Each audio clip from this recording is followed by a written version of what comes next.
Video में हम लोग चर्चा करेंगे एक्सरसाइज 6.2 के क्वेश्चन नंबर 3 की। आप देखिए आपके बुक में यह क्वेश्चन दिया हुआ है, थर्ड क्वेश्चन।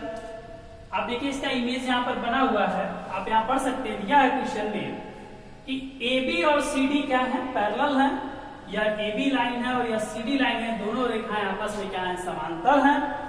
EF लंब है CD पर, या EF है या लंब है किस पर, CD पर। कोण GED का मान दिया है 126 अंश। GED यानी यह पूरा एंगल दिया कितने का है, 126 डिग्री का। हमें फाइंड क्या करना है, हमको पता क्या करना है, इसके बारे में जरा समझें। पता करना है AGE की वैल्यू, AGE ये कोण पता करना है। GEF यह कोण पता करना है। FGE यह कोण पता करना है। तो चलिए इसको हम स्टार्ट करते हैं, इसके सॉल्यूशन पर ध्यान देते हैं। तो आप देखिए GED की वैल्यू 126 डिग्री है, GED इसकी वैल्यू 126 डिग्री है, तो हम लिखें एंगल GED बराबर। अब आप ध्यान देंगे कि GED जो एंगल आप देख रहे हैं GED, इसमें दो कोण बने हैं। ऐसे आप ध्यान देंगे, यहाँ G लिखा है, यहाँ E लिखा है, यहाँ D लिखा है, यहाँ से ऐसे एक लंबवत रेखा खींची गई है। तो देखिए इसमें दो कोण है कि नहीं है, बताइए, है ना। इसमें दो एंगल हो गया, यानी हम इस एंगल को लिख सकते हैं, क्या लिख देंगे, इस कोण का नाम हम क्या करेंगे, इस कोण का हम नाम लिख सकते हैं कोण GEF प्लस, अब GEF में क्या जोड़ देंगे, GEF प्लस एंगल FED हमने इसको ऐड कर दिया। इसका मतलब यह दोनों कोण जुड़ेगा कितना है। अब हम जानते हैं कि अगर कोई रेखा है, इस पर कोई लंबवत रेखा है, तो ये जो कोण बनते हैं यह 90 अंश के बनते हैं। तो आप जानते हैं ये 90 अंश के बनते हैं। तो यहां से यह रेखा FE CD पर लंब है, यानी यह जो कोण होगा 90 अंश का बनेगा, यानी FED का मान 90 होगा, GED का मान 126 दिया है।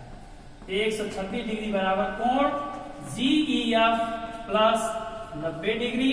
तो इसको सॉल्व करेंगे क्या हो जाएगा, कोण GEF बराबर 126 degree minus 90 degree.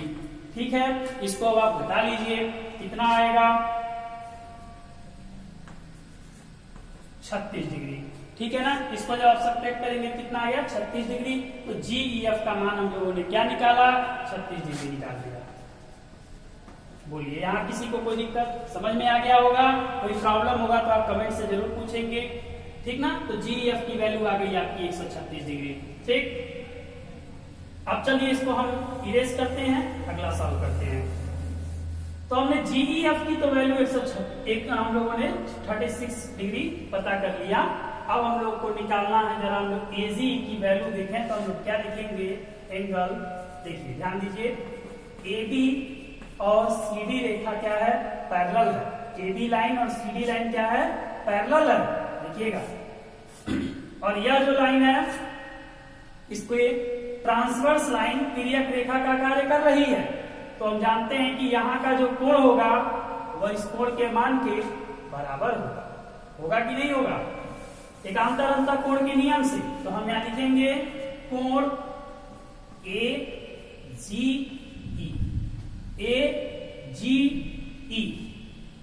Equals angle GED।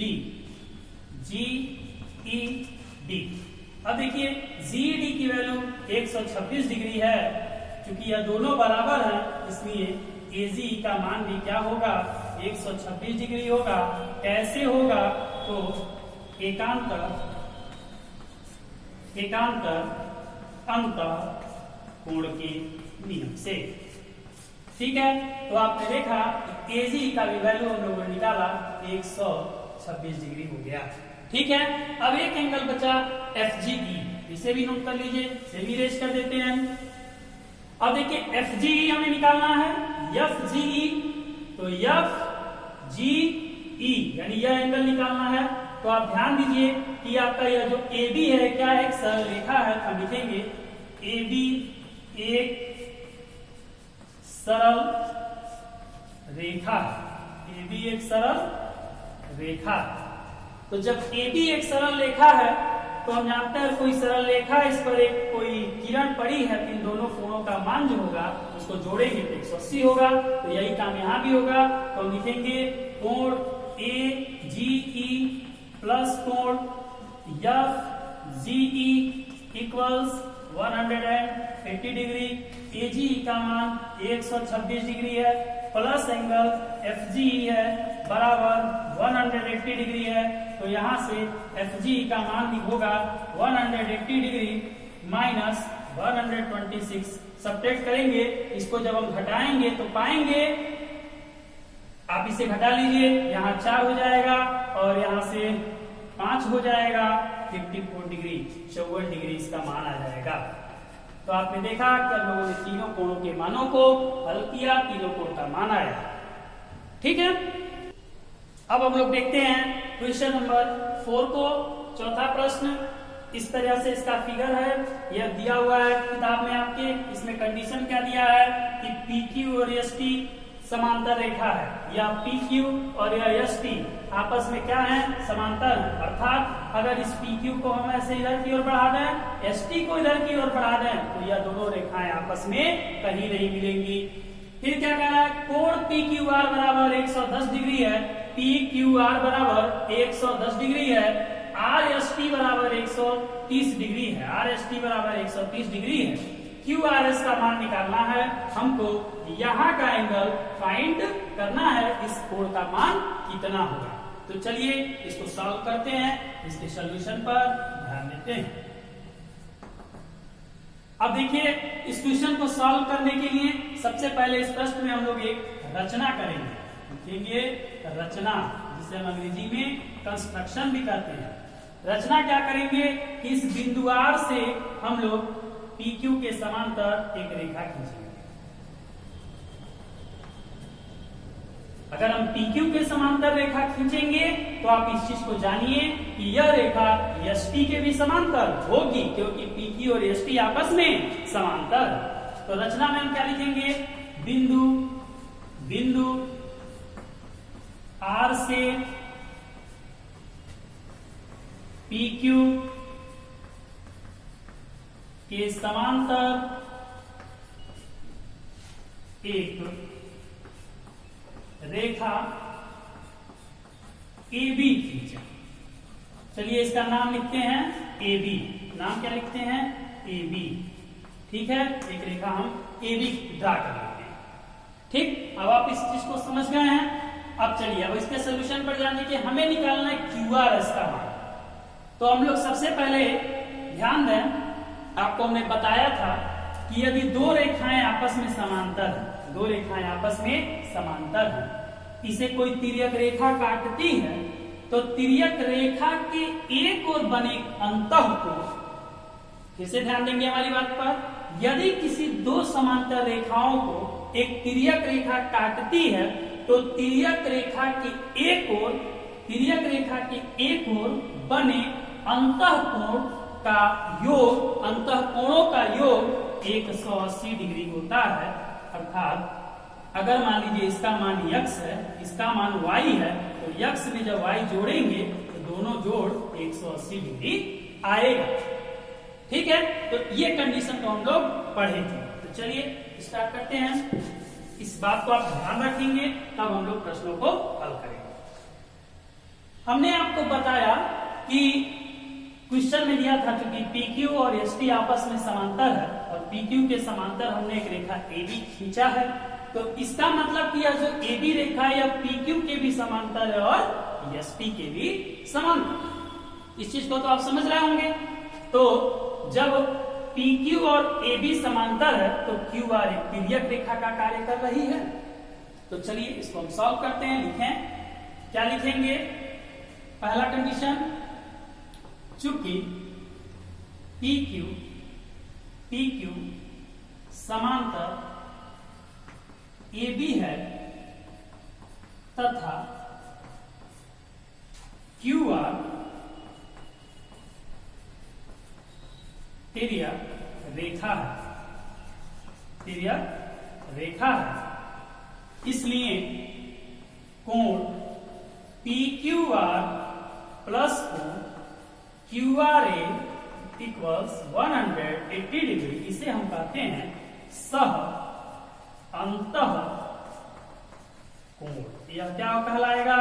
सह अंतः कोण। अब देखिए पी क्यू आर का मान क्या हो गया? 110 degree plus angle Q R A equals 180 degree, angle Q R A बराबर 180 डिग्री माइनस 110 डिग्री, घटाएंगे इसको तो 70 डिग्री मिलेगा कोण क्यू आर ए का मान। तो कोण क्यू आर ए का मान हमको मिल गया 70 डिग्री। क्यू आर ए इसका मान कितना हो गया? तो आप देखिए, ध्यान देंगे, यह मान हमको मिल गया 70 अंश। ठीक है, इसे आप नोट कर चुके होंगे। पुनः हम इसे इरेज करते हैं। इसी प्रकार अब हम लोग क्या करें, इसी तरह से फिर से हम लोग अगले कंडीशन में क्या करें, देखिए ए बी रेखा एस टी के भी समांतर होगी तो एस आर स्थित तिर्यक रेखा के रूप में कार्य करेगी। तो हम लोग लिखेंगे चूंकि ए बी समांतर एस टी तथा एस आर तिर्यक रेखा है, तिर्यक रेखा है, तिर्यक रेखा है, इसलिए फिर इन कोणों को जोड़ेंगे। कोण R S T plus angle S R B equals 180 degree. यह क्यों होगा? यह भी सह अंतः कोण है। यह भी क्या कहलाएगा? सह अंतः कोण कहलाएगा। फिर मान रखेंगे तो आर एस टी का मान 130 डिग्री है और एस आर बी का मान ज्ञात करना है बराबर 180 डिग्री। तो कोण एस आर बी बराबर 180 डिग्री माइनस 130 डिग्री बराबर 50 अंश। तो एस आर बी का मान कितना आ गया? 50 अंश। एस आर बी यानी इसका मान आ गया 50 अंश। अब मुझे उम्मीद है कि बहुत आप बच्चे ऐसे हैं जिनको इसका मान हमने निकाल दिया और इसका मान निकाल दिया, अब उनके दिमाग में क्लिक कर गया होगा कि यह वैल्यू अब कैसे फाइंड होगी। बहुत ही इजी, यहाँ से बहुत ही आसान यह प्रश्न होने जा रहा है। आप लोगों को ध्यान भी होगा, आपको इसके पहले भी बताया गया है। अब यहाँ से प्रश्न बहुत आसान, बहुत बच्चे इसको समझ भी गए होंगे, फिर भी मैं एक बार इसे बताता हूँ अब यहाँ से ये कैसे सॉल्व होगा। अब आप ध्यान देंगे कि ए बी एक सरल रेखा है और हमने बार बार बताया है यदि कोई सरल रेखा है इस पर चाहे कितनी भी किरणें क्यों न पड़े, लेकिन सभी के बीच बनने वाले कोणों का योग 180 अंश ही होता है। तो पहले भी पता होगा। तो यहाँ आप देखें ए बी सरल रेखा है, क्या लिखेंगे? ए बी सरल रेखा है, ए बी सरल रेखा है। तो जब ए बी सरल रेखा है तो सारे कोणों का योग कितना होगा? 180 होगा। किस कोण का मान? क्यू आर ए, इस कोण का मान क्यू आर एस, इस कोण का मान एस आर बी, इस कोण का मान जोड़ दीजिए। क्या लिखेंगे? कोण क्यू आर ए प्लस कोण क्यू आर एस प्लस कोण एस आर बी बराबर 180 डिग्री। ठीक है, अब मान रख दीजिए। इसका मान कितना पाए थे? 70 डिग्री। क्यू आर एस हमें ज्ञात करना है, एस आर बी का मान 50 डिग्री बराबर 180 डिग्री। अब 70 और 50 को हम जोड़ेंगे और इधर ले जाके ये सब्ट्रैक्ट हो जाएगा। तो हम लिख सकते हैं कोण क्यू आर एस प्लस, इसको आप डिवाइड करेंगे 120 और यहाँ पर 180, तो यहाँ से हो जाएगा क्यू आर एस बराबर 180 डिग्री माइनस 120 डिग्री बराबर 60 डिग्री, यानी कोण क्यू आर एस का मान आ गया 60 अंश, इसका मान हो गया 60 डिग्री। ठीक है, अब आप इसे यदि जोड़ते हैं तो देखेंगे आपका सही होगा। तीनों को आप जोड़ लीजिए, 50, 60 और 70 जोड़िए, 180 डिग्री आएगा। क्योंकि तो सरल रेखा पर ये सारे कोण बने हैं। तो इस प्रकार से आपने इसका हल भी देखा। तो चलिए आज के वीडियो में बस इतना ही, तब तक के लिए धन्यवाद।